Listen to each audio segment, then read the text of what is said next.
everyone. It's Alex Kahaya from the Index Podcast. I want to tell you about Mantis, a groundbreaking platform that's simplifying the way we interact across blockchains. If you're a developer or just into DeFi, you'll want to pay attention. Mantis enables trust-minimized transactions across different chains, letting you trade or execute actions seamlessly while getting the best possible outcome, all without the usual complexities. Imagine being able to move assets and settle transactions across blockchains easily with maximum value extraction, all while staying secure and decentralized. That is what Mantis is bringing to the table. Mantis is an official sponsor of the Index Podcast, and their founder Omar and I regularly host a new live stream series on X called Everything SVM. We have these live streams weekly, and if you want to keep up with what's happening in the Solana ecosystem, especially as it relates to the new innovative deployments of the Solana virtual machine, you should tune into this live stream. Check them out at mantis.app and follow them on X at Mantis, MANTIS. At the Index, we believe that people are worth knowing, and we thank Mantis for enabling us to tell the stories of the people who are building the future of the internet. We'll see you on the other side.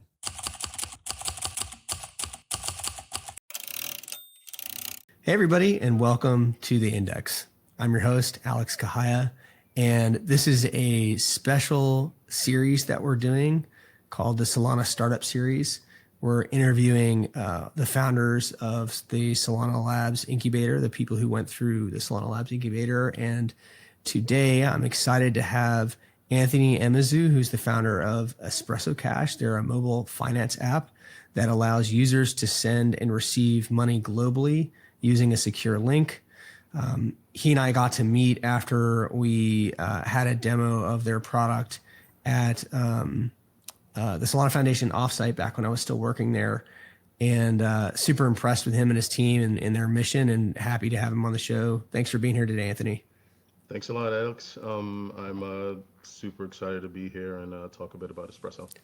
Yeah, so maybe start out, just tell your story. Like, how did you get to being in this space? And I'd love to hear, like, your why. You know, why do you get out of bed in the morning and to build Espresso? Like, having founded a couple companies myself, like, this is not easy. And so you have to be pretty driven to do this. So I'd love to hear kind of your background and why you're in this. Yeah, sure. So I've been in the media and tech space for over 20 years, and started my career in the agency side, moved over to the corporate side, worked for some Fortune 500 companies like ViacomCBS, Nickelodeon, Showtime Networks. But I have family in Nigeria, and I've always, I've always been familiar with the remittance space and the payment space because I regularly send money to family in Nigeria. And when me and my business partner Antoine first met, we were both doing exciting things in our spaces, and a mutual friend introduced us. And as we created products together, eventually it struck me that I asked myself, why was I still using these products that I was unhappy with to send money to family? Why was I using a different set of products to send them money when locally I'm using a different product to, send and receive money to friends here? So this just started me down a rabbit hole. And eventually, me and Antoine and Kirill came to the conclusion that we can create a product using crypto rails. And crypto. This is like payments was really what crypto was made for. So, in order to achieve the goal of being cross-border and also giving giving options to people in emerging markets like Nigeria the power and convenience to use premium products like we have here, that can do the best, that can perform all of these tasks, as good as our competitors. That's what drove me and Antoine and Kirill to create Espresso Cash. Yeah, so it was a real personal connection to that. And if I recall correctly, you started it in Nigeria, right? Like, that's the first country that sort of you went to market in. Well, actually, we started initially in the States. Okay. The initial offering of the product was to just create a super easy, convenient way for people to send payments with stablecoin, but without it feeling like they're using a stablecoin product. Just as easy as sending a Venmo, Cash App, Zelle. That was the initial goal. The product grew over time, and the dots were connected, and we saw an actual problem that needed to be solved in emerging markets like Nigeria. So Nigeria specifically, they're suffering from incredibly high inflation, and it's right now it's some of the highest on record. So the value of their currency is extremely volatile, and it's always changing, and there's all these issues. And a light bulb went off when sending money to a family in Nigeria, where it hit me that Nigeria would be the perfect market to benefit from a product like espresso. So we introduced a product to the Nigerian market. So currently Nigeria is the main emerging market we're focusing on for now, with the plan of expanding even more to other countries. So I want to get into that, but you said something really interesting. You wanted to make an app that used crypto rails and stable coins, so like USDC or USDT, on Solana, Yeah, that was very similar to Venmo or Zelle. Pretty much everybody listening here has probably used those products. yeah. A lot of people have anyway. What, like, under the hood, how did you do that? How did you make it look like not feel like you were using crypto? What does that mean? Well, Like, can you explain that? yeah. So when the user sends money, I mean, normally the process is quite painful when using traditional remittance products. There's a lot of steps.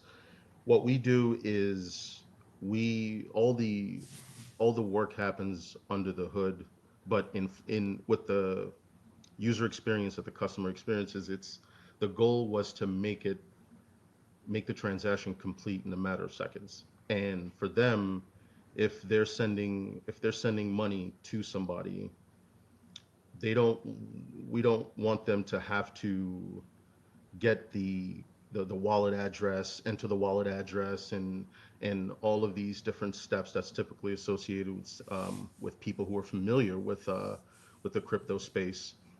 We wanted them to enter the amount, hit send, select the person they're sending it to, and hit send. One of the great things about it is that if the person is next to you, they can just scan a QR code, whether they have the product or not. The app installs monies in their wallet. If they're in another country, you can send them a payment link. They press the payment link, app installs in a matter of seconds, money's in the account. So That's super cool. That is yeah, actually, I think, the difference. I think that is a really big difference. Like, yeah. and I guess technically Venmo could do this, but I think you have to connect your bank. Oh, I guess, does Venmo work that way too? Where you can, like, it's kind of in Venmo, but you can't off ramp it from Venmo until the money, until you have your bank account connected, or do you have to set up a bank account? And also that's not cross border. Yeah, exactly. Products like Venmo, as convenient as they are, they're regional. And in Venmo, you do have to connect your debit card, bank account in order to off ramp. Yeah. So with Espresso Cash, we have a unique setup where users can connect their bank account and off ramp as needed in a matter of seconds anywhere in the world. Or I should say, where we have payment partners, and then but they have the freedom of going to a MoneyGram location. We recently Right. partnered with MoneyGram, so 400,000 locations in 200 plus countries. If they don't have if they're bankless, um, they can still go to a MoneyGram Well, location, Espresso is on their ramp and bank. off ramp. I mean, Espresso is their Exactly, bank. Yeah, and I think exactly. I think that yeah, that this is what it's starting to click for me, like how different this is, and it's interesting because these things sound very simple, but they're pretty meaningful, especially in emerging markets where a lot of Exactly. people don't have a bank account, and the fact that I can just send somebody the money and then and it creates their account, like as soon as they just download the app, they're good to go, Exactly. is pretty interesting. Yeah, that's very cool. Yeah, And just a lot easier, right? Like, much easier. They can. It's them not having to know, for you to use a crypto product without having to know anything about crypto, Yeah. is it's an amazing thing to bring to people, because the power of crypto and stable coins brought to the places that actually that it can actually solve real everyday problems, is it's an amazing thing. Yeah, and that currency is global right away too. Exactly. It's Yeah. global. They can use it to Yeah. pay for anything all over the world. Exactly. And their own in places like Nigeria, where the value of the currency fluctuates so much, the amount of money you have in your account today, will probably be not be the amount of money you have tomorrow. And for just everyday people trying to feed their families, just trying to get through life, that can be a very big thing, and it's something that we don't have to worry about, or a lot of us don't have to worry about. But with a product like Espresso Cash, keeping their funds in USDC gives them an option that they may not otherwise have. Yeah, so it's really meaningful. That's a really Yeah. meaningful tool. Talk about, so how long has this product been around in this form? What's your traction like? If whatever you're comfortable sharing, just like so people can Yeah. understand the impact you're having. Yeah. We've been around for 2.5, going on 3 years. And currently, we've had over 100,000 app downloads. More and more people in different countries are installing the app, trying the app. And also, this is prior to our MoneyGram integration, which we're launching very soon. After we go live with MoneyGram, we expect a lot of attention to come to the company, because now we truly be global. Currently, we partner with some great companies to handle everything on the compliance side, so that people can on ramp and off ramp in the countries that we have partners in. But with the MoneyGram integration, it's truly going to be global, and we expect there to be a huge spike in our user base. Amazing. And it's not just, again, if I recall correctly, one of the things I really loved about your company and your philosophy is that you're building open source, which I Yes. think is very different from any other payments product, even similar competitive payments products I don't like that I've heard of. Can you like why are you doing that? How does that make sense strategically for your company? Well, we're a community-based company, and we want we want the technology to actually solve the problems. And if what we create helps another company create, you know, take the baton and keep running, we think that's a great thing, as long as it's bringing technology to people who need it. That's our main reason for being open sourced. We're passionate about the Solana community. We're passionate about the great products being built in the community, and we believe that our product is unique to the point where we can be open source and still provide additional value to the community, both the international community and the crypto community. So, like part of being open source, and for me, this strategy is about connecting network effects. And in crypto, there's a way that like, especially with tokens, and I don't know if you're going to launch a token or not, but to align incentives between different contributors who are contributing to open source software. I'm kind of curious. I have some ideas of who you could integrate with, but what are some apps like composability? Right, this is how you create these network effects. You can get people integrating with your system, and they can use it even when they're not like downloaded in your app. Right, for Yeah, example. So, what are some ideas or some examples of like ways that might play out for you guys? we as far as integrating with other systems, I mean, outside of uh, bridging the bridging that happens in order to make the partnership with MoneyGram happen. Outside of that, we're working on some exciting but not yet public um, projects related to marketplace, and this would also be something that other other players in the network would be able to access. I can't speak too much on it, but it's definitely it's gonna be huge, and it's gonna be something that is going to be wide ranging and beneficial to everybody. Hmm. Yeah. Well, I'm excited to figure out what that is. You left me with a huge cliffhanger there. Yeah, I'm so sorry. You're gonna have to At the tell me moment, after we die off, after we yeah. turn off the recording. Yeah, for sure. Um, We have to be a little quiet on the situation right now because we're in the process of building. yeah, I hear you. So then, like, I guess what is open sourced about the product? It's like the app itself and like the underlying infrastructure, or like what are the pieces that people can use? Yeah, the basically the underlying infrastructure, the uh the way the payment system is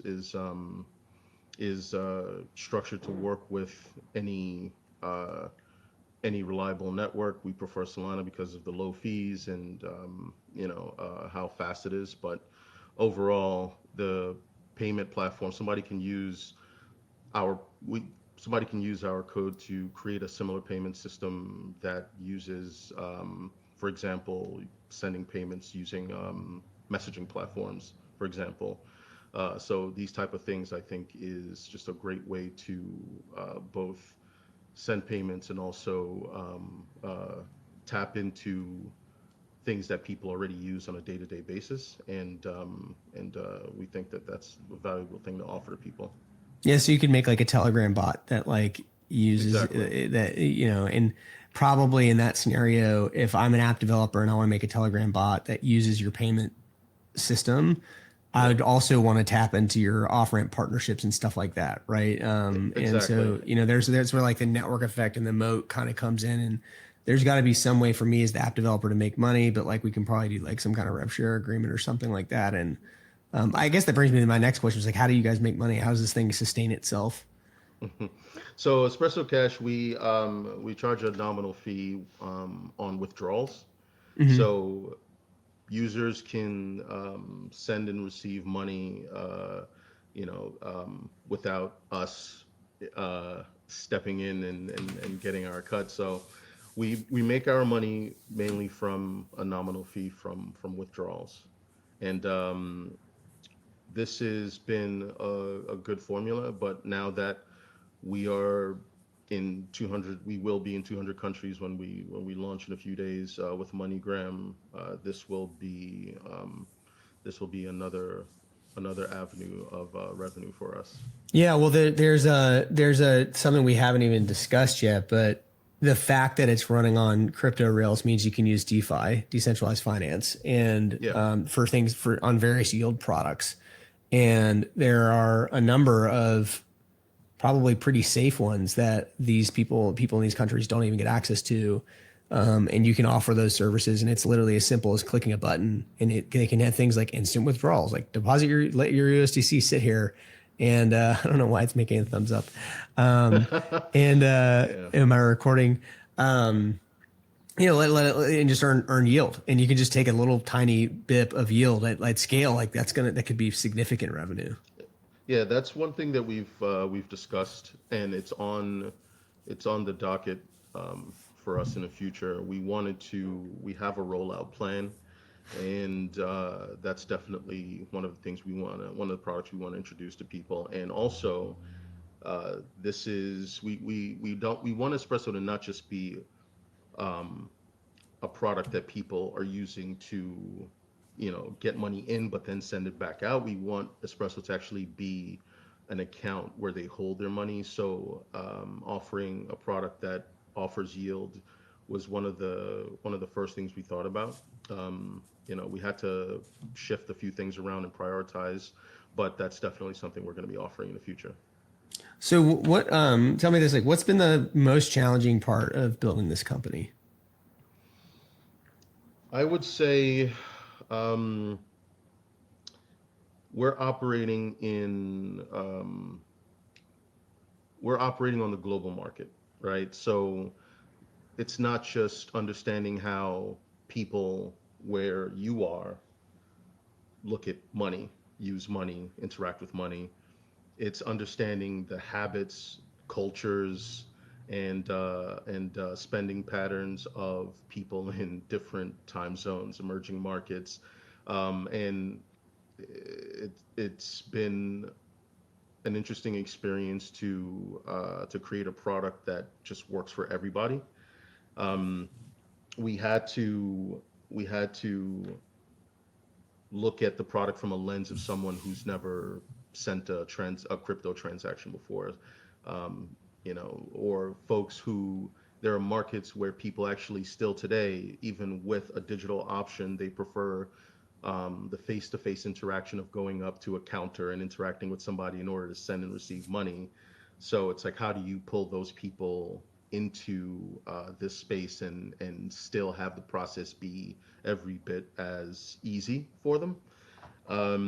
I think that's been the most challenging. Building the product has been nothing short of fun. Our team is having a great time. So all of the challenges we've experienced from the technology side, I think, has been uh, we've enjoyed solving those problems. I think just the knowledge we've had to gain in different markets has been the most challenging. And I got another sort of somewhat related question, but like, what's keeping you up at night right now? What do you lose sleep over? Um, I mean, when it comes to this space, I think that I personally have some really big pie in the sky ideas that I'm just I'm really excited to tackle, but it has to wait. You know what I mean? And I'm kept up at night, um, in fear that someone will have the same idea and execute on it. But there's definitely ways that we can have crypto serve the purpose that it was originally designed for that I think people aren't thinking about. And just Is the the waiting a fear. matter of focus, or is it regulatory concerns, or like what is it that you're worried It about? it's a matter of focus. Yeah. We're a very lean team, which is one of my favorite things about Espresso. Um, you know, um, we're a small but efficient team, so we have to be very intentional in our strategy, and that's the main reason we have to. We can't pull the trigger on everything. And Yeah. I think this approach has yielded amazing results, and so while I'm super excited about the idea, but it has to wait. Yeah. I mean, I think that's a great thing. The focus is really important, and it shows experience and wisdom that you're staying focused and small, especially at this stage. I think it's a very common mistake to try to do all the ideas, and it's one of the challenges that people who are very entrepreneurial have. Like, we're creatives, actually. Like, my mentors have mentor of mine compares entrepreneurs to artists, right? Like, you see things that other people don't see, Yeah, and yeah, you just are driven to make them a reality. But the challenge is you can't do everything all at once. And so the exactly. thing that the solace that I take is like, I don't know, this space is so open, and I love open source software, and I like helping other people succeed. And so if I'm not the one that thinks of the idea, I'm happy to invest in the company that does it. Maybe Yeah, there's another, because it probably could be its own company at that point. If it's that big of an idea, it could be its own thing a lot of yeah, times. And even if someone does start it, it's really in the execution. So it doesn't mean that just because someone else got there first, it does not mean they're going to win that market, or that the yeah, market's not big enough to support you know multiple players. So yeah. Very true. yeah, super Um, interesting. So like, what's next? Like, what are you most excited about in the next couple months? in the next couple of months, we're really going to be pushing this new global chapter of Espresso. We've been international, but this is our official launch into the fully global market, and with the backing of with the global legitimacy we receive from partnering with MoneyGram. New opportunities are opening up for us, and the growth level of Espresso is going to, go through an amazing metamorphosis this year, and we're planning on, expanding our team. We're planning on integrating the secret marketplace project we're working on. When that launches, it's also going to be huge, and it's going to have rippling effects in the entire community. So it's there's a lot of exciting things happening for us this year. So we're ready to make it happen. All right. So here's my next one that I wanted to ask you. For people who are just getting into the space that are entrepreneurs and looking to go to market or build something, like, what's your biggest piece of advice? I think that figuring out um, figuring out who your customer is, and that's something that I think most entrepreneurs understand, but like, from my experience, a lot of them don't understand just how important it is, to establish like a proper market fit, with who your customers are. A great idea doesn't necessarily mean, it could be something obvious, and it could be a great idea, but it still doesn't quite connect with the customer base. And I think that being flexible is also incredibly important. Understanding that the product you create, while it's, we grow attached to these products, it's important to be flexible and be able to adjust your product, to fit whatever the customer need is, so that it's not just you trying to refine something that you're in love with, rather than refining something that's going to bring true value to the customer. Yeah. Can't emphasize that enough. And I think like one thing that would be really helpful for people, if you think you can describe it, would you say you guys have product market fit or you're close? It's kind of, I always think product market fit is somewhat evolving, but there is a point when you're like, I think we're maybe there. It doesn't mean you're done Yeah, searching. yeah. But would you say you're like kind of in that zone? I think we're close to the zone.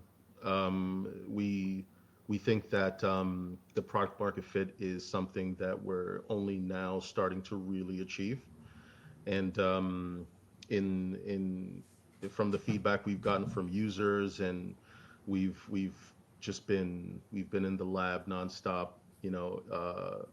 iterating and integrating new features and updating other features and evolving. And from where we were, just a matter of months ago, we 40x'd our downloads in just a matter of months. So that's showing us that we're quickly approaching our product market fit. Like, just to keep drilling in on this because I think it's super important. You mentioned 40x, right? Like, I think for entrepreneurs who maybe first time, it's kind of hard to define, like, when am I getting there, you know? And so the 40x numbers are a really good example of, hey, this is real growth. That's quantitative growth that is Yeah. pointing towards product market fit. What are the other quantitative things that you're looking at? And what are some of the qualitative pieces of feedback? Like, concrete examples, what I'm looking for. Like you said, you had users feedback. Like, what did they say? What was their body language like if you talked to them? Like, can you get detailed on those kinds of things? Yeah, I think that another example of growth is we initially started out in the United States. we were in the US, in Europe, then Nigeria. But in the last couple of months, I mean, we have users all over the world, from Uzbekistan to, just like every corner of the world. And we also have conversations with these users. We see what their pain points are, concerns that they have. And one example of the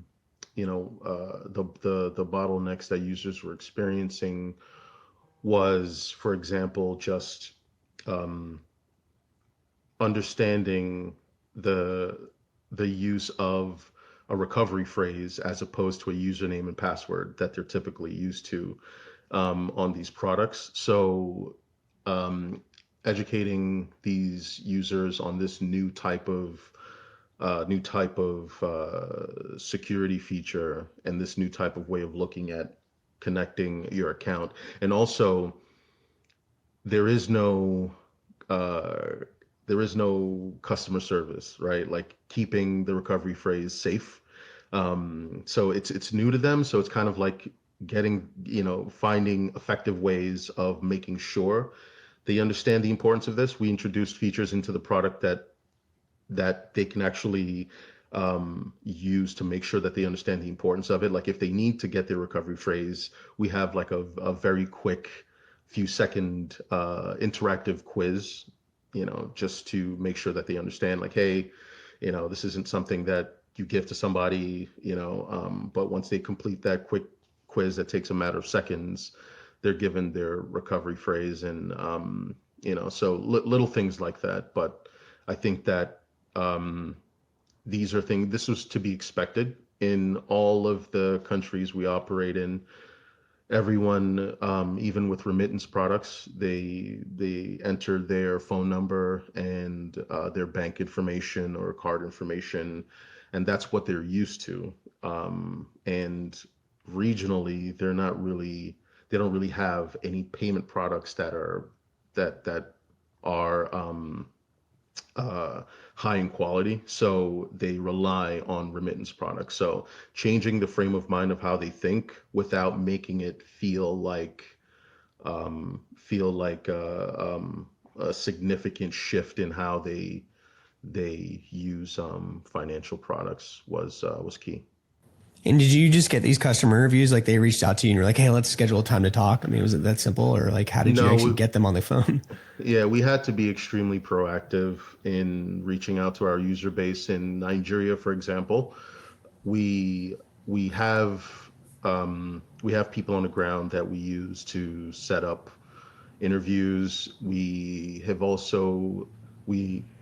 connect with folks from various super teams, like Super Team Nigeria. They've been extremely helpful, fantastic folks over there. And it's a combination of that, having people on the ground in these countries setting up quality interviews. It's not just setting up the interviews, but just making sure that we have people that can provide enough information that we can really drill into what the real problem is.